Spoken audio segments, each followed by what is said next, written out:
Skill Hunter is a turn-based RPG with random encounters, created using RPG Maker VX Ace. The mainstay goal of the game is to give players the ability to build characters to suit their own style of play, and to suit their needs based on their current situation. Sadly, I think the game only lives up to half of that intended goal, but the game has definitely made some improvements in the right direction since the demo. To be brutally honest, this game doesn't really feel like it has a story. Well, you do have an obvious goal, which is to collect all of the skills in the game by defeating bosses and solving puzzles.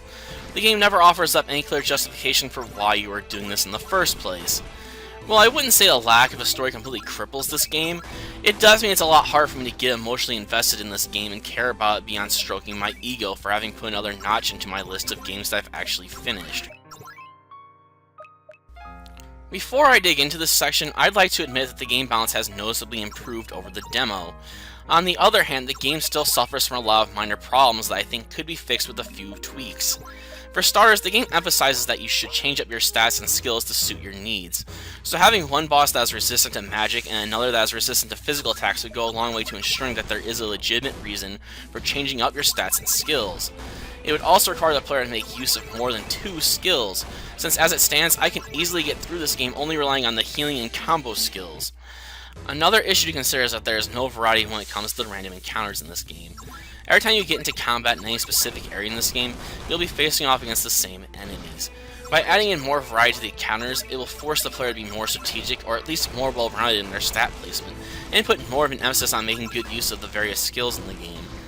As it stands, I usually just power through with pure offense in conjunction with the combo skill, which means in my mind that I'm not putting forth any real effort into my combat strategies, since I can consistently rely on the same strategy over and over again to get me by with little effort. And one final combat issue to consider is that the final boss feels lacking in terms of difficulty. To put this in perspective, I found the regular enemies before the final boss battle to be more of a challenge than the final boss battle was. Another issue in my opinion is that the initial 2 puzzles are still far too easy. Considering the short playtime of this game, it would be preferable in my opinion to have all of the puzzles be around the same difficulty as the 3rd and final puzzle of the game. Visually speaking, I'd argue that the game is pretty solid, though I largely chalk this up to me liking the enemy designs. I'd even go so far as to say that my favorite aspect of this game is the design of the enemy sprites, which is rather depressing when you think about it, since I'm basically saying that my favorite aspect of this game is the most shallow thing I could have liked about it.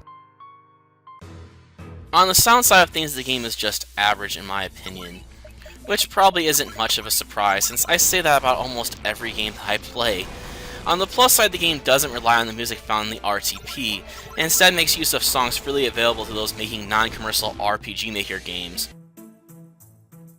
The current build of this game contains several bugs and errors, but I'll only touch on the one that truly matters to me. When you beat the game, it simply shows you the game over screen, which feels like the developer is flipping you the bird. I'm going to assume that this was a mistake, since I don't want to believe that it was intentional. Skill Hunter is a rather mixed game for me. On one hand, I like the designs of the enemy sprites. On the other hand, I feel like the game promotes itself by suggesting that it will put the player in situations where being able to reset your character and change your skills to fit your needs is important. As it stands, this game makes for a decent time killer, but it isn't something I'd recommend if you're looking for a quality RPG Maker title.